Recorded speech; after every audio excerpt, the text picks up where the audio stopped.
தூத்துக்குடி மாவட்டம் ஸ்ரீவைகுண்டம் பகுதியில் உள்ள ஆறாம் பண்ணையில் 50க்கும் மேற்பட்ட வீடுகள், சாலைகள், மின்கம்பங்கள் சேதமடைந்துள்ளதால் அப்பகுதி மக்கள் பெரும் சிரமத்திற்கு ஆளாகியுள்ளனர். இதுகுறித்து கூடுதல் விவரங்களோடு இணைகிறார் செய்தியாளர் சுடலைமணி. வணக்கம். இது குறித்தான மேலும் விவரங்கள்.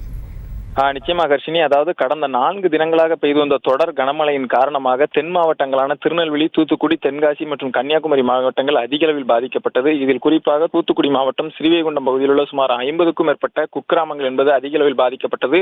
தொடர்ந்து 4 தினங்களாக நமது நியூஸ் தமிழ் இந்த பகுதியில் உள்ள பொதுமக்களிடம் கள நிலவரங்களை கேட்டு அவர்களுக்கு என்ன மாதிரியான பாதிப்புகள் உள்ளது என்பதை தெரிந்து கொண்டிருக்கிறோம். இந்த நிலையில்தான் தற்போது இன்றைய தினம் ஸ்ரீவைகுண்டம் பகுதியில் குறைந்தளவான அளவில் தண்ணீர் என்பது இந்த தாமிரபரணி தண்ணீர் என்பது தெரிந்து வடிய தொடங்கியுள்ளது. இதன் காரணமாக ஆங்காங்கே குக்கிராமங்களாக தனித்தீவுகளாக மாட்டியிருந்த கிராமங்கள் தற்போது வெளியே தெரிய ஆரம்பிக்கின்றன.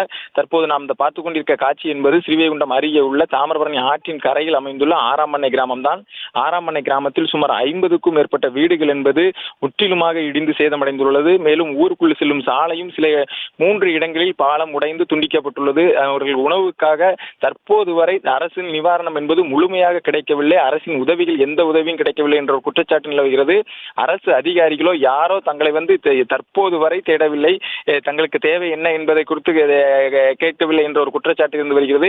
நேற்றைய தினம் ஹெலிகாப்டரில் உணவு போட்டது கூட எங்களுக்கு உபயோகம் இல்லாத அளவிற்கு தான் இருந்ததாக கூறப்படுகிறது. தற்போது அந்த பகுதியில் உள்ள வீடுகள் அனைத்தும் சில வீடுகள் இடிந்தாலும் சில வீடுகளில் இருந்த பொருட்கள் அனைத்துமே வெளியே சென்றுள்ளதால் அந்த பகுதியில் உள்ள பொதுமக்கள் கண்ணீர் மல்க வேதனை தெரிவிக்கின்றனர்.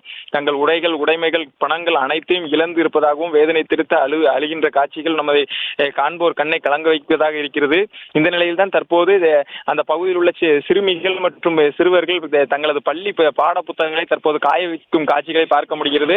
அதே போல் சாலைகள் இந்த அளவிற்கு சாலைகள் சேதம் என்பது எந்த பகுதியில் இல்லாத அளவுக்கு இருக்கிறது. அதே போல் இந்த பகுதிக்கு குடிநீர் வழங்கப்படும் குழாய்கள் அனைத்தும் உடைந்திருக்கிறது. அதே போல் மின்கம்பங்கள் அனைத்துமே உடைந்து காணப்படுகிறது. சுமார் 10க்கும் மேற்பட்ட மின்கம்பங்கள் என்பது உடைந்து காணப்படுகிறது. செய்திகளை உடனுக்குடனும் துல்லியமாகவும் தெரிந்து கொள்ள சப்ஸ்கிரைப் பண்ணுங்க.